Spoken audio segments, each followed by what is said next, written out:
रामू एक कॉलेज के पास छोटी सी चाय की दुकान चला रहा था। वो इतनी अच्छी चाय बनाता था मानो कि उसके हाथ में जादू था। अरे भाई, आज लेक्चर देख के सर में दर्द हो गया है, जरा अच्छी सी चाय पिला देना। हाँ हाँ साहब, मैं अभी आपके लिए आपकी फेवरेट अदरक वाली चाय बना कर देता हूँ। अरे कुसुम मैडम, आप यहाँ पर कैसे? रामू की चाय पीने के शौकीन से हम ही नहीं, पूरा कॉलेज इसके चाय का दीवाना है। ये कितने किस्म की चाय बनाता है, अदरक वाली, इलायची वाली और मसाला चाय तो मुझे बहुत पसंद है। हाँ, ये बात तो सही है, रामू चाय अच्छी बनाता है। मुझे तो अपने घर की चाय भी पसंद नहीं है। मैं तो सुबह इसके हाथ की चाय जब तक ना पी लूं, मेरा दिन शुरू नहीं होता। कॉलेज के ज्यादातर प्रोफेसर और स्टूडेंट्स रामू के हाथ के बनाई चाय ही पीते थे। एक बार जब रामू अपनी दुकान बंद करके घर की ओर जा रहा था, तब उसे अपना दोस्त रमेश मिलता है। अरे रामू, बड़े दिन बाद दिखाई दिया भाई, सब खैरियत तो है? अरे भाई, तुम तो ऐसे गायब हो गए जैसे गधे के सर से सींग। पढ़ाई छोड़ने के बाद कोई बड़ा बिजनेस करते हो क्या? नहीं भाई, आजकल काम धंधा बचा ही कहाँ है। मुझे चाय बनाना आता है तो कॉलेज के बाहर चाय की दुकान लगाता हूँ। कभी तुम भी आओ मेरी दुकान पर चाय पीने के लिए। हाँ हाँ, अब तो आना ही पड़ेगा। आखिर मैं भी तो देखूं शहर में आकर तुमने कौन से झंडे गाड़े हैं। और हाँ, तुम्हारी अम्मा भी तुम्हारी बहुत फिक्र करती है। हाँ, अम्मा को मैं हर महीने पैसे भेजता रहता हूँ।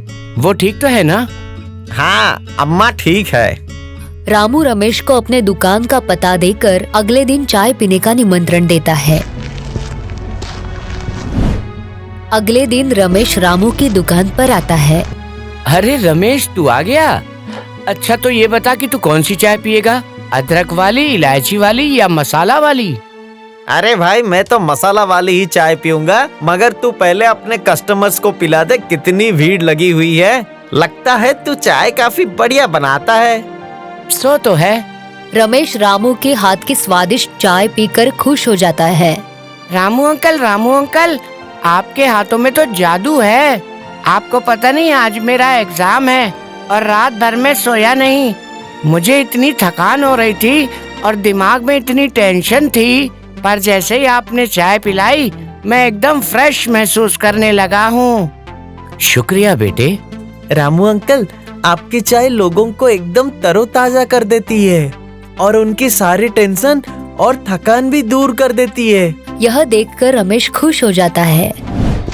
रात को घर जाते वक्त रमेश रामू से कहता है, यार रामू, मुझे एक बात समझ में नहीं आई। कौन सी बात? यार, तेरी चाय इतनी बढ़िया बनती है तो दाम इतना कम क्यों रखा है? अरे भाई, थोड़ा दाम बढ़ा दे तो मुनाफा भी ज्यादा होगा ना। रामू रमेश की बातों में आ जाता है। अगले दिन रामू अपनी चाय के दाम बढ़ा देता है, जिससे उसे बहुत फायदा होता है। अरे रामू ने तो अपने चाय के दाम बढ़ा दिए, यूँ समझो कि डबल ही कर दिए। आपकी बात तो सही है, मगर क्या करें, अच्छी चाय पीनी होगी तो पैसा तो देना पड़ेगा ना। चलिए आज रामू के वहाँ इलायची वाली चाय पीते हैं। रामू ने चाय के दाम तो बढ़ा दिए, मगर भीड़ उतनी ही लगी रहती थी। ये देखकर रामू भी अचंभित था। अरे वाह, मैंने चाय के दाम डबल कर दिए, फिर भी ग्राहक तो उतने ही हैं। ये मेरे हाथों का ही कमाल है। रामू इसी तरह लालच करता रहा और पैसा कमाता रहा। एक दिन उसने मकान और गाड़ी भी खरीद लिया। अब वो आलीशान जिंदगी जीता था, परंतु वो अब चाय बनाने में इतना ध्यान नहीं देता था। उसने पाउडर वाली दूध की चाय बनाना शुरू कर दी और उसमें कुछ खास मसाला भी नहीं डालता था, यहाँ तक कि अदरक भी सड़ी हुई डालता था। अरे भाई, सर में बहुत दर्द हो रहा है, जरा अच्छी सी अदरक वाली चाय बना दे। जी अभी लाया। चाय पीते ही ग्राहक गुस्से से बोल उठा, अरे भाई, तू मुझे ये क्या पिला रहा है? मैंने तुझे अदरक वाली चाय बोला था और तू ये बासी चाय पिला रहा है। ओ भाई, ज़बान संभाल के बात करो। ये कोई बासी चाय नहीं है, ये अदरक वाली चाय ही है। चाय बनाना तुम मुझसे अच्छा जानते हो क्या? जल्दी से पैसे देकर फुट लो यहाँ से, दूसरे कस्टमर को आने दो। अरे तू चाय बेच रहा है या सोना? इतनी महंगी चाय और उसमें भी इतने नखरे। आज के बाद मैं यहाँ कभी भी चाय पीने नहीं आऊंगा। ए जाजा मत आना, तेरे जैसे कस्टमर की मेरे को जरूरत भी नहीं है। ज्यादा मुनाफा कमाने की लालच में रामू चाय में मसाला डालने की कंजूसी करता था, जिस कारण चाय अच्छी नहीं बनती थी और इसी वजह से उसके ग्राहक धीरे धीरे कम होते जा रहे थे। और एक दिन आ ही गया जब उसकी सारी दुकानदारी टूट गई।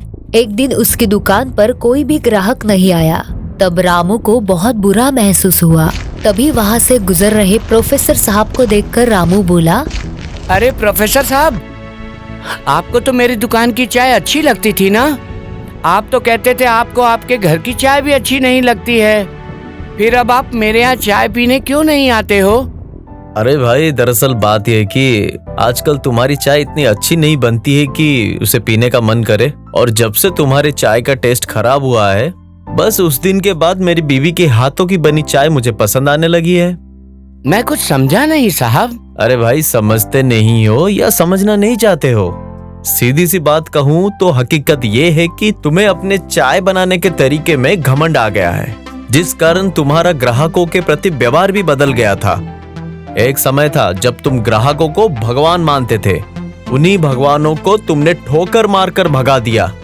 मैं समझ गया प्रोफेसर साहब, अब आपको कुछ कहने की जरूरत नहीं है। मैं समझ गया हूँ कि मेरी बहुत बड़ी गलती है कि मैं अपने अंदर चाय बनाने के हुनर को लेके घमंड कर गया, जिसकी वजह से मैंने सारे ग्राहकों को खो दिया। आज से मैं कभी भी घमंड नहीं करूँगा और ना ही लालच करूँगा। मैं वादा करता हूँ, आज से मैं आपको सस्ते दामों में अच्छी चाय पिलाऊंगा। मुझे तुमसे यही उम्मीद थी कि हमारा पहले वाला रामू चाय वाला हमें वापस मिल जाए, जिसकी चाय पीकर हम खुश हुआ करते थे।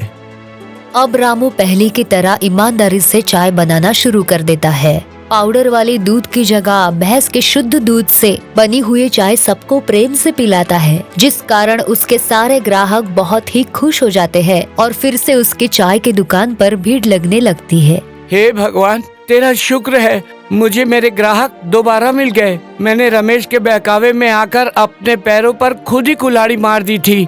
अच्छा हुआ समय रहते मैं संभल गया, नहीं तो आज मैं रोड पर आ जाता।